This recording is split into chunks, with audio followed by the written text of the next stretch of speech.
अच्छा, तो ये दो तीन इसको ना साथ ही ख़त्म कर लें। आप सिर्फ कैलकुलेटर पकड़ें और फिगर्स निकलवा दें। डीएल हैज़ क्लासिफाइड इन्वेस्टमेंट, इसको छोड़ें। ऑन यकम फरवरी 21 डीएल परचेज 40,000 शेयर्स एट ₹80। तो फिगर्स निकाल के रख लें ज़रा। 40,000 ज़रा बेटी, मेरा ये मशवरा है, फिगर्स निकाल के रख लीजिएगा। 32 मिलियन कर लेना, रुपीज़ इन थाउजेंड कर लें। On 30 September DL announced cash dividend of ₹5। ये अगर मैं 40,000 शेयर से मल्टीप्लाई अगर मैं 40,000 शेयर से मल्टीप्लाई कर दूं तो चलेगा? ये डिविडेंड ₹5 पर शेयर है ना, तो मैंने 40,000 शेयर खरीदे हुए हैं। तो आप देखें ना, इस तरह तो नहीं होगा हर दफ़ा डिविडेंड की अमाउंट दी हो। 40,000 मेरे शेयर हैं, मुझे ₹5 एक शेयर पर डिविडेंड मिला, तो 40,000 ज़रा 5, 200, ये डिविडेंड आ गया। और fair value of each share was, बता दें, 70 जी, 2800। मेरे ख्याल से ये फिगर्स निकल आई हैं ताकि हमारे लिए ज़रा काम आसान हो जाए। 3200 क्या है?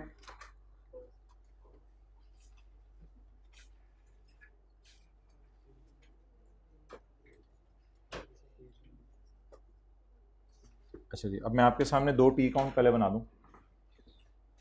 ऑन यकम फरवरी वी परचेज 40,000 शेयर्स एट ₹80 पर शेयर।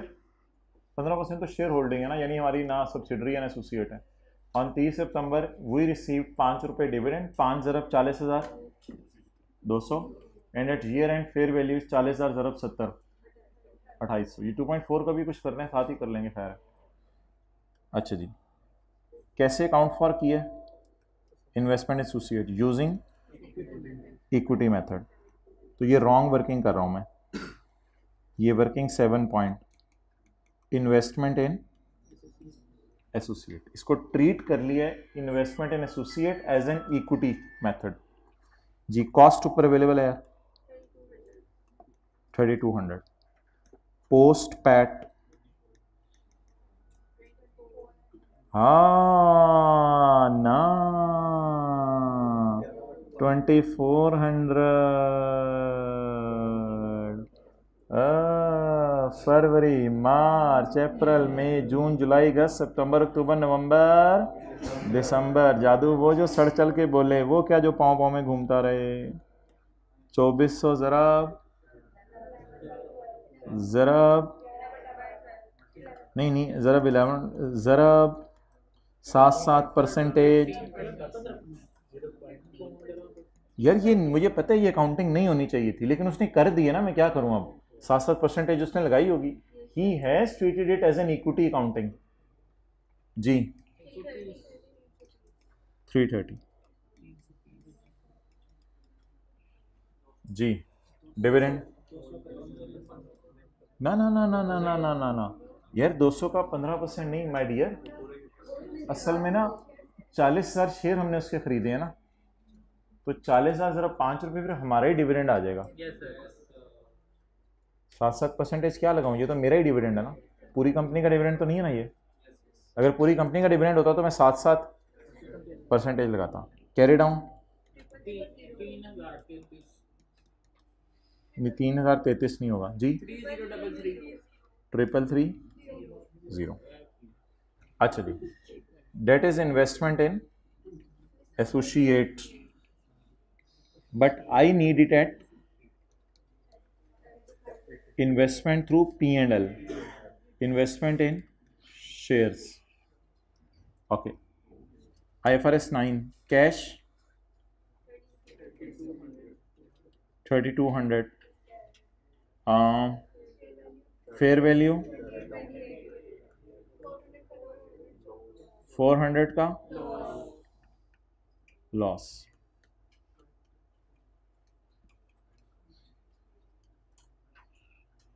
एंट्रीज पहले मॉडल की,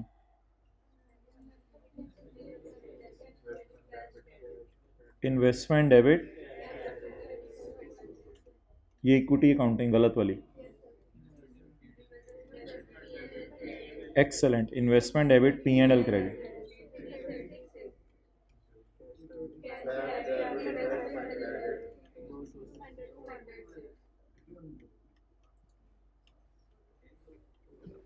अब मैं वो रिदम से नहीं चल रहा।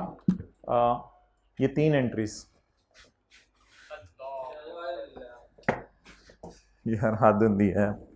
ये 3 एंट्रीज, इन्वेस्टमेंट डेबिट और कैश क्रेडिट इन्वेस्टमेंट और कैश डेबिट इन्वेस्टमेंट क्रेडिट, ये जो इक्विटी अकाउंटिंग था IAS 28 वाली और IFRS 9 वाली अकाउंटिंग, पेज वॉल्यूम 1 में है मेरे दोस्त।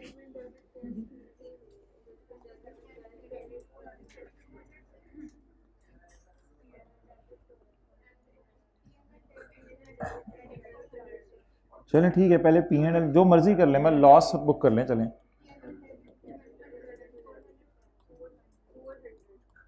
और डिविडेंड पी एंड एल में 200।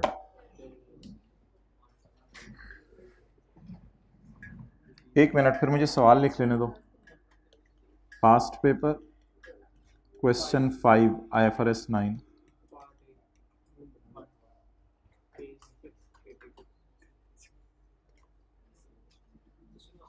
अच्छा,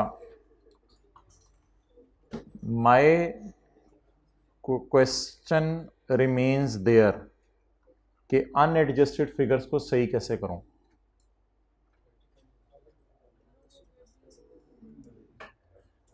ये क्या नाम है इसका, नाम मुझे भूल गया इसका, Samiullah. My question remains there, मैं फिगर्स कैसे सही करूं। वर्सेस वाली कैलकुलेशन से गुजार लें, वर्सेस वाली कैलकुलेशन से गुजार लें। अगर आपके पास टाइम है तो इन तीनों का सोच लें क्या बन रहा है, इन तीनों का क्या बन रहा है ओवरऑल, वरना मेरे ख्याल से पहली दोनों तो कैंसिल हो रही हैं, बाकियों का सोच लेते हैं आपस में। अब जैसे मर्जी करें। अब देखें ना, ये होना चाहिए था, सॉरी ये हो गया, ये होना चाहिए था। अब पहली दोनों सेम है तो टाइम पेपर में आप कितना वेस्ट करेंगे, तो छोड़ दें इसको, कैंसिल कर दें, कैंसिल करते हैं। बाकी ज़रा कंपेयर कर लेते हैं। इन्वेस्टमेंट कितने से कैलकुलेटर मत पकड़ें प्लीज, कैलकुलेटर ना पकड़ें। इन्वेस्टमेंट कितने से डेबिट होनी चाहिए, 130 से, ओवरऑल भी चल सकते हैं। इन्वेस्टमेंट कितने से डेबिट होनी चाहिए, 130 से। कितने से क्रेडिट, सॉरी कितने से क्रेडिट होनी चाहिए, 400 से। कितने से डेबिट हो गई, 130 से। अब वो लंबा काम करना पड़ेगा। क्या करना पड़ेगा, इन्वेस्टमेंट को क्या होना चाहिए था, क्रेडिट 400 से, क्या हो गई कितने से, 100, तो 130 से क्रेडिट करें ताकि वो गलती सही हो जाए, और फिर 400 से और क्रेडिट करें। तो क्या करें, माइनस 530 एसेट्स में, माइनस 530। जब फॉर्मेट खुलेगा तो लेस 530। आगे कैश कैसे कट गया, खुशी 330 रिकॉर्ड हो गई। ओ यार, दो ओवरऑल करो ना।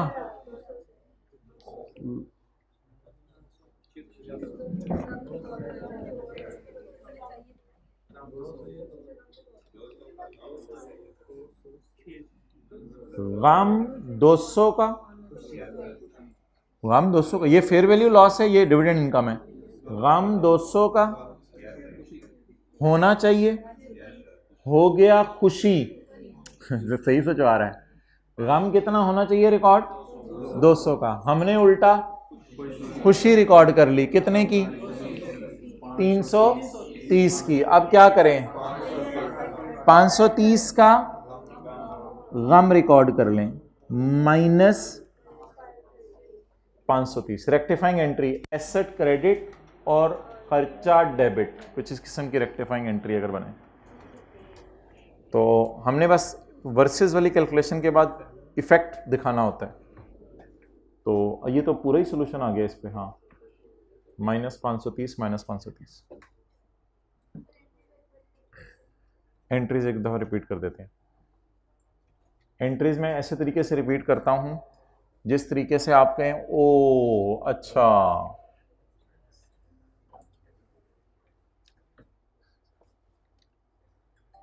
DL has classified investment in associate as equity। Equity method अगर मैं लगाऊं तो मुझे कॉस्ट चाहिए,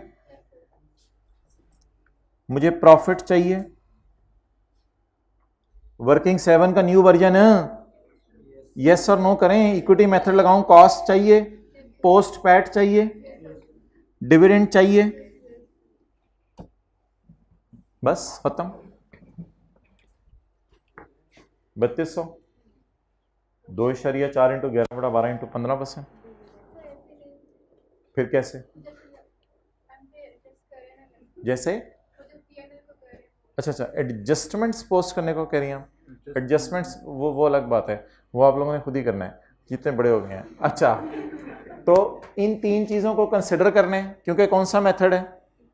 इक्विटी मेथड। किस किस पे नजर रखनी है? अभी हमने रट्टा नहीं मारा, अभी हमने एकल पे लगाया। वर्किंग 7 का new version, cost, dividend, PAT, इन तीनों को सामने रखकर ये टी अकाउंट बना लिया और उस टी अकाउंट से एंट्रीज कर ली। इसके बाद लेकिन इसको रखना है क्योंकि सिग्निफिकेंट इन्फ्लुएंस नहीं है, तो IFRS 9, तो IFRS 9 तो FVTPL। FVTPL means cost,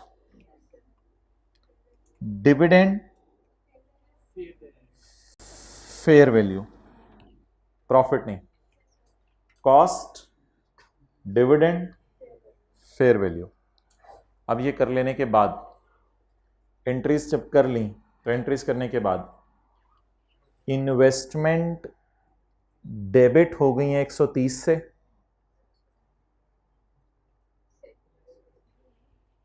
credit होनी थी 400 से,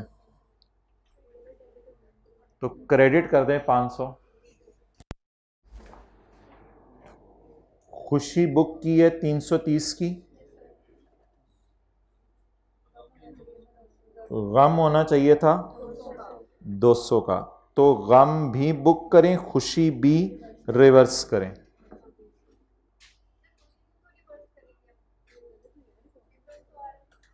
बिन्नू पढ़ा रहे दो। अच्छा,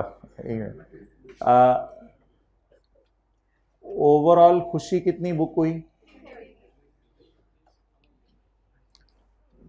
ओवरऑल गम कितना बुक होना चाहिए था? अब एक बंदे ने 200 का गम बुक कर लिया है, 200 का गम रिवर्स करो, ये खुशी है 200। अच्छा, होना चाहिए था। ओके ओके ओके, ज़ाहिर बात है, हमारा भी दिमाग है, उसकी भी दही बन सकती है। 200 का, यार इधर लिख लो ना ओरिजिनल, 200 का गम होना चाहिए था रिकॉर्ड, तो 330 की खुशी रिकॉर्ड कर ली। अब क्या करें? गम को रिकॉर्ड कर लें, कितने से? 200 से, और खुशी को उल्टा दें 330 से। खुशी उल्टाना भी गम होता है। आ जाके 530।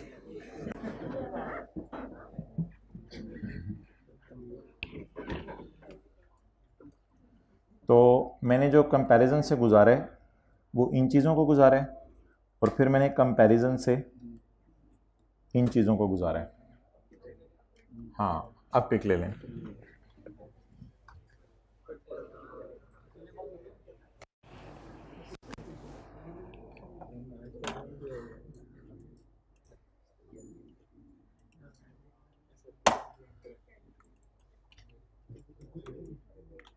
एक जिन का बैग है,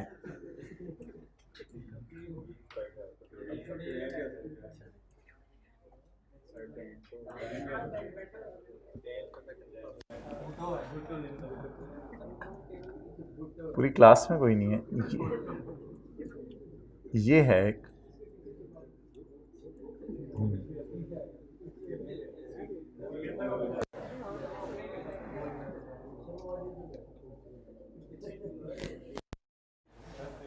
चलो यार, खुशी गम तो आती रहती है। हम ऐसा करते हैं, किसी बिजनेस का कोई डिवीजन बंद करते हैं आज, ऐसा करते हैं। हाँ, खुशी गम तो आनी जानी चीज़ है। अच्छा, मैं ये कह रहा हूँ कि जज्बा हो और हिम्मत हो और ईशा की नमाज हो तो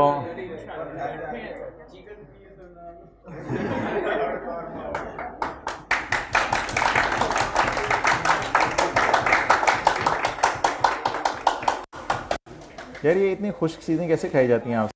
नहीं खाई जाती हैं गीला करके। Okay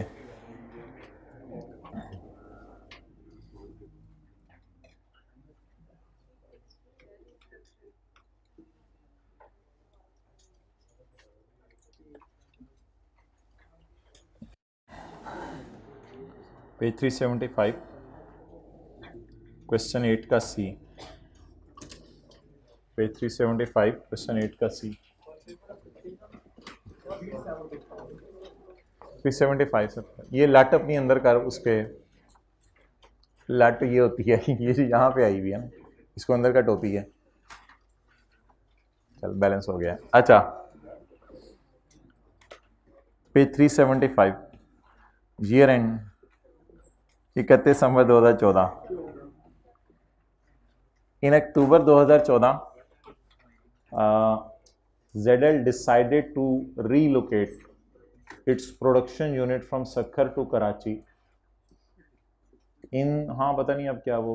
In this respect, a detailed plan was approved by management and a formal public announcement was made before year end. कौन सी ऑब्लिगेशन बन गई? कंस्ट्रक्टिव। बिकॉज क्या हो गई है? मैंने कहा था रीस्ट्रक्चरिंग की लाइबिलिटी में फॉर्मल प्लान भी होगा और कम्युनिकेट भी होगा। अब मसला ये बस इसमें से ढूंढनी है कि किन किन को डालना है रीस्ट्रक्चरिंग के कॉस्ट में, किसको नहीं डालना। तो ZL हैज़, अच्छा इसमें ना ये ज़रा आपने ढूंढना है कि ये खर्चे कब होने हैं। ZL has planned to complete the relocation by the end of June 15। यही तो मैंने आपको बताया था कि रीस्ट्रक्चरिंग की यही ब्यूटी होती है, अनाउंस हमारे साल होती है और इम्प्लीमेंट अगले साल होती है। इस वजह से साल के एंड पे हम लायबल फील कर रहे होते हैं 48 एम्प्लॉयज़ की तरफ। तो हमारा ईयर एंड 31/12/14 अनाउंस खबर अनाउंस 1 दिसंबर 14। 30 जून कर लें या जून कर लें, अब जो मर्ज़ी कर लें। जून 15 को नहीं, बंद नहीं होना, रीलोकेट होना, जगह चेंज हो जानी है। उसमें फिर हो सकता है हम कुछ एम्प्लॉयज़ को निकाल दें। तो अनाउंस हो गया, पता नहीं किधर नमाज पढ़ने गया हुआ था। अनाउंस हो गया हमारे साल और कम्युनिकेट हो गया हमारे साल, वही अनाउंस कम्युनिकेट हो गया हमारे साल और रीलोकेट होने अगले साल। ये एक बड़ी लाइन ब्यूटीफुल होती है, related cost have been estimated as अंदर, क्योंकि अभी ये खर्चे होने हैं ना, ये खर्चे होने हैं, इनका अंदाजा है। Redundancy cost, it is necessary for restructuring and it will not help in ongoing business। Standard से तो मैं बाद में दिखाऊंगा, मैं आपकी मेमोरी का टेस्ट कर रहा हूँ। It is not related with ongoing business and it is a necessary cost, वो जो लोगों को निकालना है। Relocation of staff to Karachi, it will help in new business, it is not a part of restructuring, it will help in new conduct of business. Training, relocation, marketing, investment in new system, staff training। ये तो किस staff को train कर रहे हैं? जो घर जा रहे हैं कि बीवियों से कैसे सलूक करना है? अब तो मेरी नौकरी ख़त्म हो गई, जाके बीवियों से क्या सलूक करना है, इसके लिए ट्रेन किया जा रहा है? नहीं, स्टाफ हमने क्यों ट्रेनिंग करनी है? हम पागल हैं? वो बचपन में उन्होंने कभी नहीं सीखा कि क्या करना है, घर में कैसे रहना है, घर की ज़िंदगी सीखी ही नहीं। अच्छा आगे बात बढ़ जाएगी। स्टाफ ट्रेनिंग 0 पॉइंट, तो उसमें सीखना पड़ता है ना, अगला क्या कहेगा, आपने क्या कहना है, कब आपने चुप रहना है, कब आपने चुप रहना है और कब आपने चुप रहना है, ये सीखना पड़ेगा। सीरियसली एक मौलाना साहब के पास कोई गया तो उन्होंने कहा कोई वजीफ़ा बता दें। उन्होंने कहा जब भी लड़ाई हो ये ना मुंह में डाल लिया करो, ये चीज़ कागज़ वगैरह या कोई चीज़ उन्होंने बताई है तावीज़, मुंह में डाले तो चुप, भाई ये वजीफ़ा है। तो लड़ाइयों का वजीफ़ा तो यही होता है ना, चुप। तो आप लोग टेप रख लीजिएगा। अच्छा जी, सैलरी ऑफ एग्जिस्टिंग हमाद भाईजान आ जाओ वापस। Salary of existing operation manager responsible to supervise the relocation. इन्होंने रीलोकेशन सुपरवाइज करनी है, रीलोकेशन। तो रीलोकेशन सुपरवाइज करने का क्या मतलब है? रीलोकेट तो एग्जिस्टिंग स्टाफ ने नई जगह पे जाना है ना। इससे किस बिजनेस को हेल्प होगी? फ्यूचर बिजनेस को हेल्प होगी।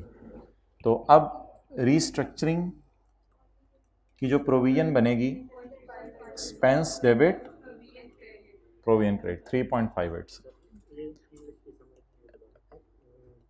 ये इंग्लिश में समझाता हूँ। इस इंग्लिश के लिए मैं माइकल को बुलाऊंगा आज। अच्छा,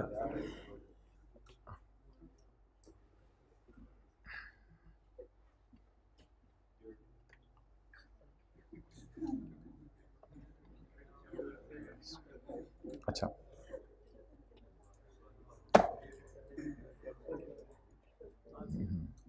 अच्छा दानिश, फील लाइक कि आपने स्टैंडर्ड खोला हुआ है घर में और स्टैंडर्ड के ये पैराज हैं।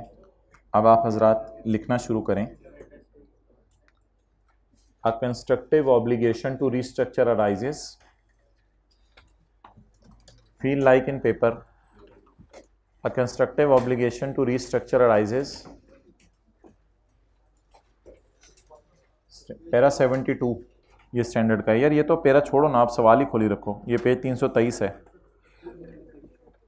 अ constructive obligation to restructure arises when entity has a detailed formal plan. Standard खोल के साथ साथ when entity has a detailed formal plan. अब दूसरी लाइन से लिखना शुरू कर दो क्योंकि हमने लिख लिया है। And it has raised a valid expectation, and it has raised a, ये दोबारा लिख लें, a constructive obligation to restructure arises. असल में इन्होंने लिखने में थोड़ी रनिंग में आने में टाइम लगा दिया था। A constructive obligation to restructure arises because when entity has a detailed formal plan। पता नहीं क्या कर रहा है ये, इधर से लिख लेगा तो घर जाके पता चल जाएगा क्या लिखना है। when entity has a detailed formal plan and has raised a valid expectation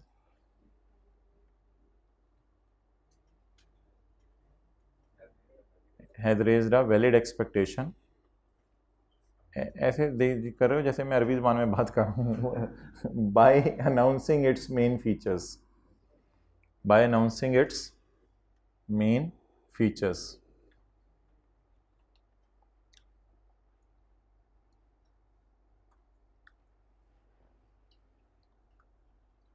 अब देखें, अब सवाल से अंग्रेजी उठाएं, वो स्टैंडर्ड से उठा ली सवाल से। As formal public announcement,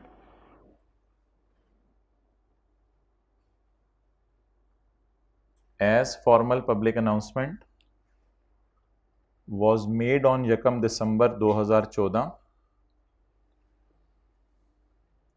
as formal public announcement was made on 1 December 2014,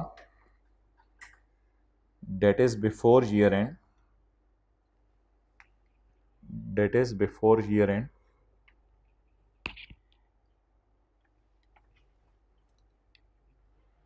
so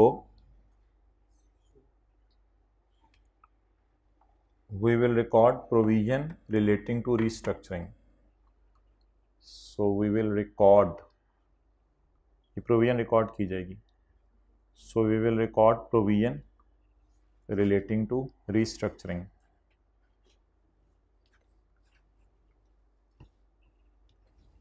अच्छा, रिडंडेंसी कॉस्ट के बारे में क्या इंग्लिश लिखनी है वो आप अभी लिखें किताब पे, पैरा 72। अभी तो रजिस्टर पे जो लिखा है आपने, रजिस्टर पे पैरा 72। अच्छा, अब कौन सा पैरा लिख के आना है? ज़रा सोचें, मैंने बताया था पैरा 80, लेकिन 80 इतना लंबा नहीं लिख के आना, बस शॉर्ट फॉर्म में लिखाएं। क्या ये नेसेसरी कॉस्ट है रीस्ट्रक्चरिंग की? जी। क्या इससे ऑनगोइंग बिजनेस में फ़ायदा होने? नो। जिन मुलाजमीन को निकाल रहे हैं, क्या ये नेसेसरी कॉस्ट है रीस्ट्रक्चरिंग की? यार सवाल तो सुन लें, जल्दी में जवाब ना दें। क्या ये जो लोगों को नौकरी से निकाल रहे हैं ये रीस्ट्रक्चरिंग की कॉस्ट है? जी जी।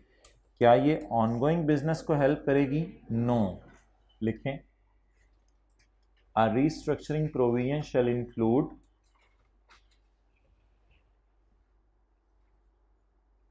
जी दानिश इंग्लिश देखें इधर से। A restructuring provision shall include the redundancy cost. अब डायरेक्ट एक्सपेंडिचर लॉस ना लिखें। The restructuring provision shall include redundancy cost, redundancy redundancy cost of rupees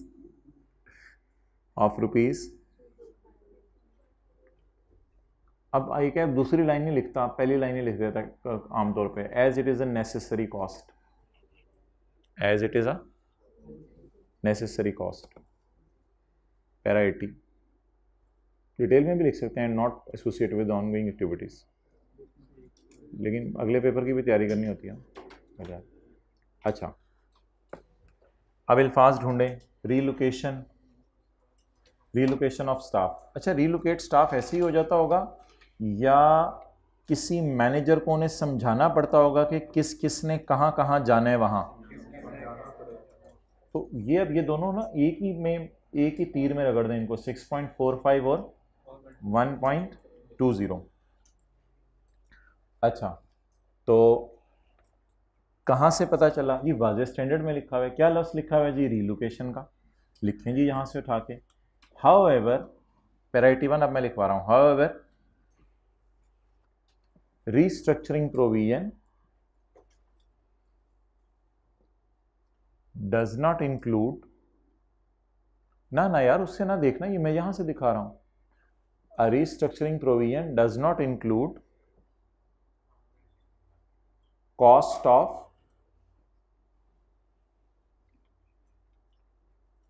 relocation of staff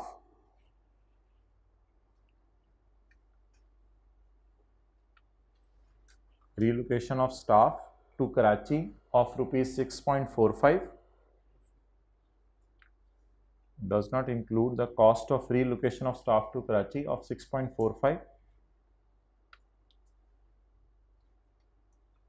and salary of manager supervising relocation and salary of manager, या मैं सवाल से उठा रहा हूँ या वहाँ से उठा रहा हूँ, and salary of manager supervising relocation of rupees 1.2। हाँ ठीक है,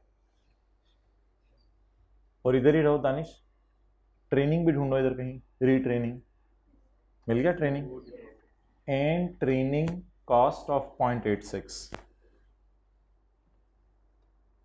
and training cost of 0.86। Logic मैंने कहा था लिखनी है। These expenditures relate to future conduct of business.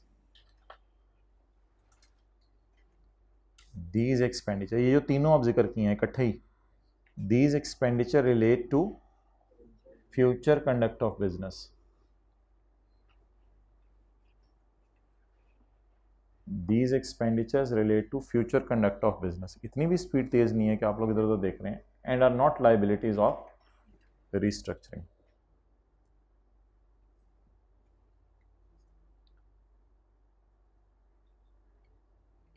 And are not liabilities of restructuring. इस सारे के साथ पैरा 81।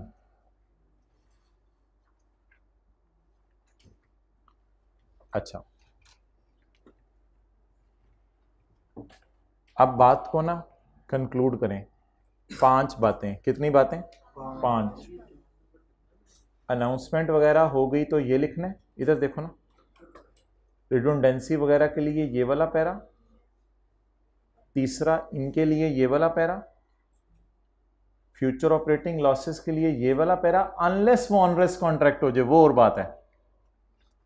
और ये भी बता दूंगा आपको, और फ्यूचर गेन्स जो आने हैं प्लांट को बेच के, उनको प्रोविजन से नेट करने की इजाजत नहीं है। ये 5 बातें हैं। 5 में से आखिरी 2 मैंने लिख रहा, सवाल में फ्यूचर ऑपरेटिंग लॉसेस अवेलेबल नहीं है। सवाल में ये नहीं लिखा हुआ कि जब ये डिवीजन बंद होगा तो फला फला एसेट्स बिकेगा। Gain on disposal of asset given नहीं है। ये क्या लिखा हुआ था, स्टाफ को सैलरी पे की है मैनेजर को जो सुपरवाइज करे रिलोकेशन। तो असल में ये वाली कॉस्ट इसी के ताबे है ना, तो इसलिए इन दोनों को एक ही गो में हमने फारग कर दिया। ये तीनों फ्यूचर बिजनेस को हेल्प करेंगी और ये जो है फ्यूचर बिजनेस को हेल्प नहीं करेगी।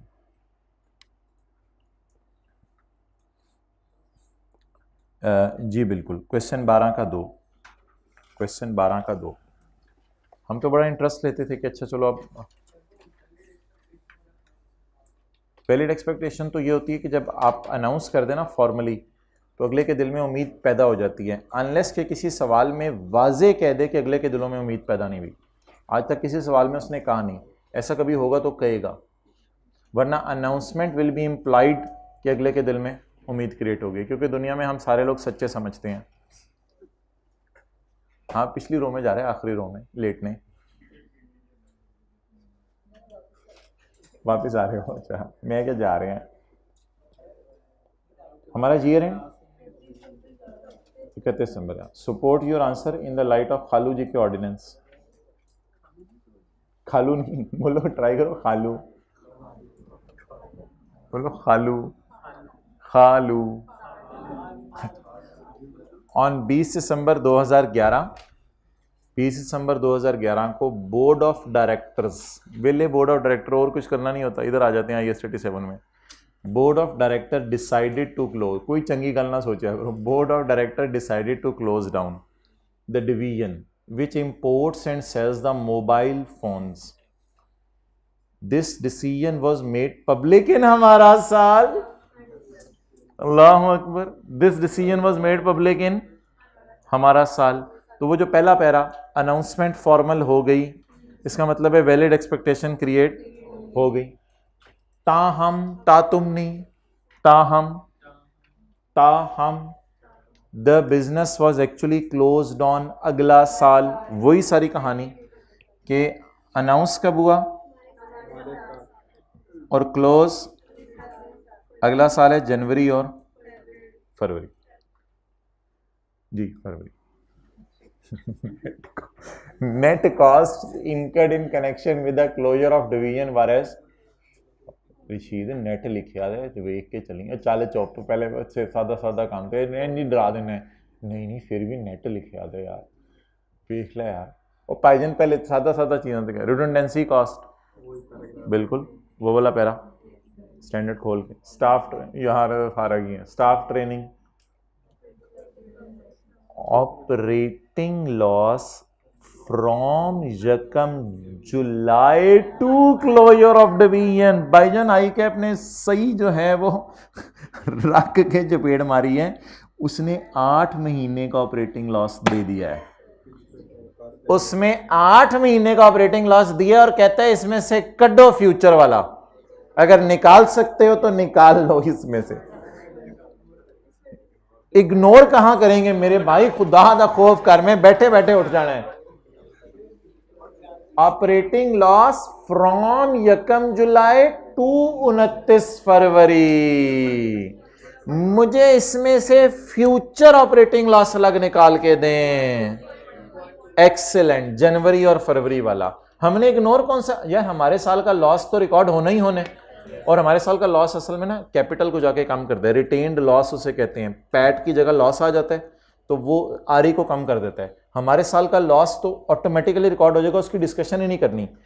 Can you cut the FOL from this, what is the period of this loss? July, August, September, October, November, December, January, February. It is an operating loss but it is not a purely future operating loss. इसमें 6 महीने, अब आप कहेंगे कहां लिखा है evenly accrue है, तो फिर छोड़ा ही ये एडजस्टमेंट। नहीं कहीं लिखा तो होता है इवनली एक्रू है लॉस, तो छोड़ा ना फिर ये एडजस्टमेंट। हाँ, सुबह सुबह बुलवाते हो जीरो, भाई अभी तो दिन चढ़ा है यार हमारा अभी तो 0.8 divided by closure of division की डेट लिखें 29 फरवरी। इसमें से FOL बाहर निकालें, टोटल OL कितना है, OL में POL पास्ट ऑपरेटिंग लॉस 6 महीने का, और FOL तो ये क्या है ऑपरेटिंग लॉस, इसमें FOL 0.8 अगर 8 महीने का है तो मुझे 2 महीने का चाहिए। This can be avoided by not operating. अगर आप ऑपरेट नहीं करेंगे तो ये लॉस, यही ये तो नहीं लिखा हुआ NRV loss due to stock lying in premises, ये तो नहीं लिखा हुआ NRV लॉस तो नहीं लिखा ना, operating loss. If you will operate you will have this loss, if you do not operate you have not loss. थोड़ी जी अंग्रेजी मेरे को ना सीखो, मेरी अपनी फारक है, किसी को सीख लो यार थोड़ी जी अंग्रेजी में बेइज्जती कराया करो, अंग्रेजी ना बोलिया करो, मेरे सामने ना बोलिया करो। अच्छा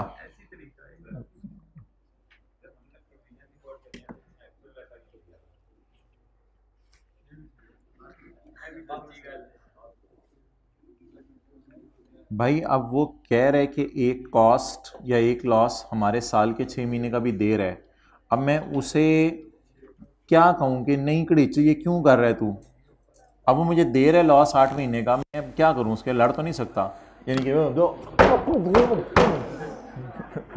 this man be a man.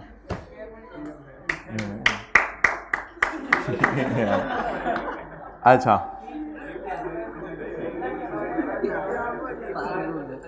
ये एक अजीब सी चीज़ है, इसका बताएं क्या करना है, profit on sale of remaining mobile sets. Excellent. अब ऑब्वियसली यार इक्का दुक्का कोई एडजस्टमेंट आया करेगी, ये तो अब जरा थोड़ा सा है, इसको देखें क्या है, profit on sale of remaining mobile sets. Remaining mobile sets के ऊपर जो है वो प्रॉफिट, अब केड़े रिमेनिंग मोबाइल सेट्स के ऊपर प्रॉफिट, ये भी इसको जरा क्लियर करना चाहिए था कि प्रॉफिट है रिमेनिंग मोबाइल सेट्स के ऊपर। और दूसरी बात इसे बताना भी चाहिए था कि ये कॉस्ट जो है ये प्रॉफिट किस अरसे से रिलेट करता है। उसने कहा net cost incurred with the closure of division, तो प्योरली इसको क्लोजर से रिलेट समझें। ये एक एक्सेप्शन है, इसमें उसने पीरियड बताया हुआ है, लेकिन अल्लाह का शुक्र है इतने वेग से सवाल अब नहीं आ रहे, अब जो पास पेपर में सवाल आ रहे हैं बड़ा क्लियरली वो चीज़ों को बता रहे हैं। ये थोड़ा सा जो है वो खुद बता दिया 8 महीने के, ये क्लोजर के वक्त का, ये भी इंशाल्लाह 29 फरवरी को होगी कॉस्ट, कुछ भी नहीं लिखा हुआ, ये भी 29 फरवरी को होगी, ये भी 29 फरवरी को होगी, और ये भी 29 फरवरी को मोबाइल बेच के प्रॉफिट आएगा। बताएं जी पड़े हुए मोबाइल बेच के फ्यूचर में प्रॉफिट आने, पड़े हुए मोबाइल बेच के फ्यूचर में प्रॉफिट आने, मोबाइल के मॉडल होंगे, कुछ मोबाइल्स पे ऑपरेट करने पे लॉस आ रहा होगा, कुछ मोबाइल्स के बेचने के ऊपर प्रॉफिट आ रहा होगा, पड़े हुए मोबाइल्स के ऊपर प्रॉफिट आने फ्यूचर में, इसने इनको खर्चों से नेट करके क्या प्रोविजन बनाओ।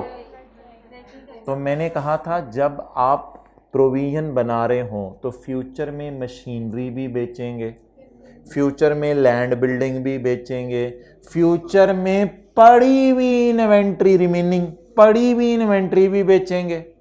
तो क्या फ्यूचर में पड़ी हुई land building intangible plant machinery से जो गेन आने हैं या फिर इन्वेंट्री बेच के जो गेन आने हैं, क्या ये गेन्स को प्रोविजन से नेट करने की इजाजत है?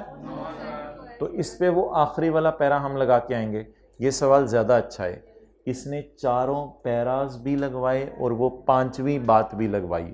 लास्ट सॉल्यूशन लिख के छुट्टी तेरी मेरी कुट्टी लिखें जी।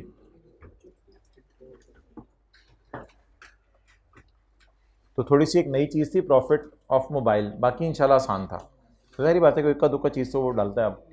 अच्छा अब जरा शॉर्ट फॉर्म में लिखें, अपना साथ साथ कंक्लूजन भी लिखते रहे, कोई मसला नहीं, एग्जाम लेवल का ही आपको लिखवा रहा हूं। The constructive obligation arises in this case because the constructive obligation arises in this case because point A पढ़ें, the entity has a detailed plan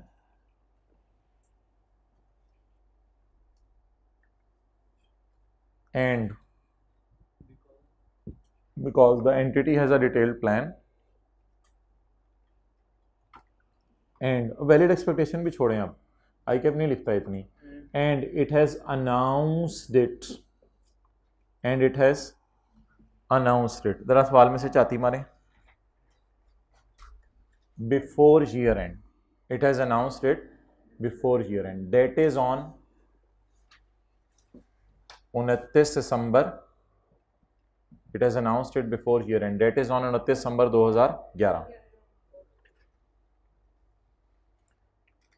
अब मैं तो ये नहीं कहूँगा आप पैरा 80 खोलें, आप तो आप बड़े हो गए हैं, मेरे ख्याल से लिख लें, a restructuring provision of 1.5 million, a restructuring provision of 1.5 million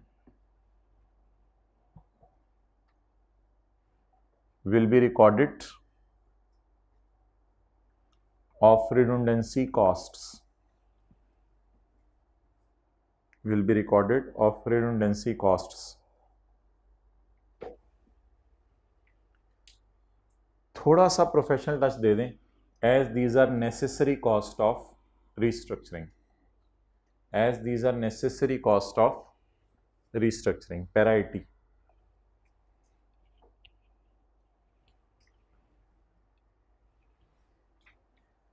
अच्छा, अगर पैरा 81 को मैं थोड़ा सा सम अप कर दूं, इस तरीके से ना लिखूं, चलें इसी तरीके से लिख लें, a restructuring provision does not include training, इसी तरीके से लिख लें, क्यों हम चेंज करें जब अंग्रेजी रेडीली अवेलेबल है। A restructuring provision does not include training of rupees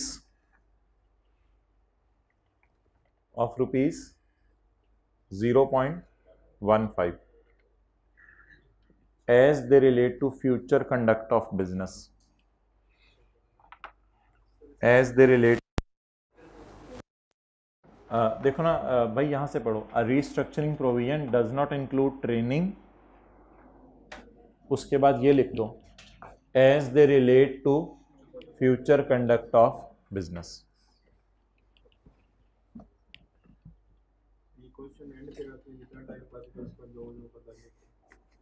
अब तो ये लिखवाने लगा तो आते ही चीजें निकल गई हैं।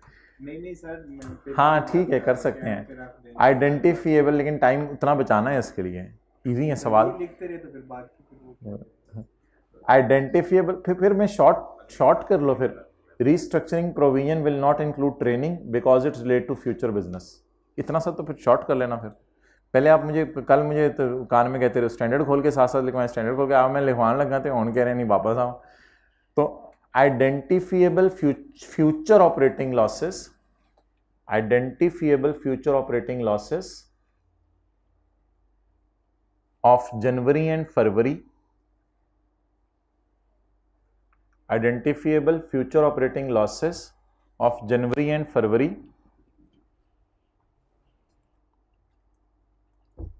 कैसे, 0.8 divided by 8 into 2 months of rupees 0.2 are not included in provision. Identifiable future operating losses of 0.2 are not included in provision. Gain on expected disposal of mobiles, machine बेचें, मोबाइल बेचें, इंटेंजिबल बेचें, यार छड्डो नु भाईजान, इतने मेरे वाल वेख यार, पर्पल कपड़े इतने वेख। Gain on expected disposal of mobile, यार इंक्लूडेड इनके आगे लिखे हैं included in a provision,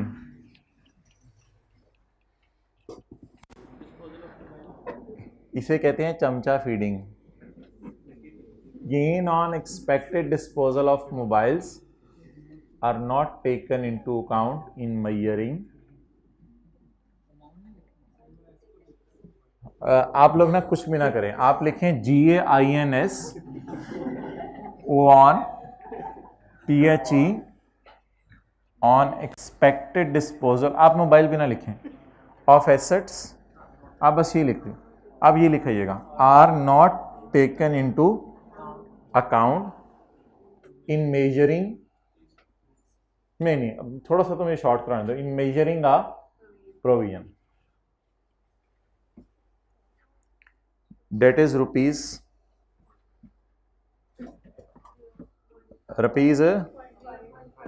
0.5।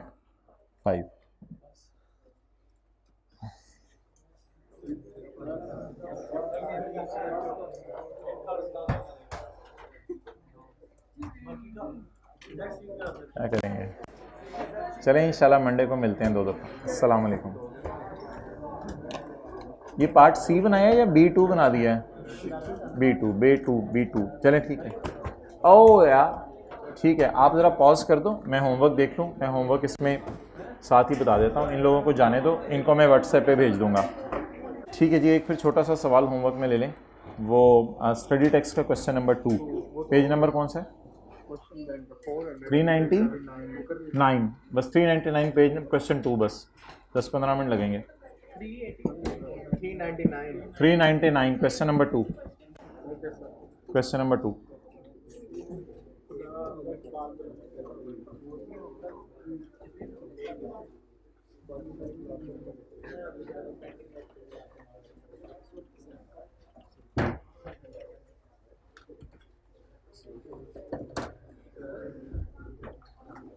Well, I really appreciate you people. How? अच्छा जी, क्वेश्चन नंबर पता नहीं बच्चे बता रहे हैं 2 है, पेज नंबर 399 पे, ये होमवर्क है। अल्लाह हाफिज़ जी, ऑनलाइन वाला।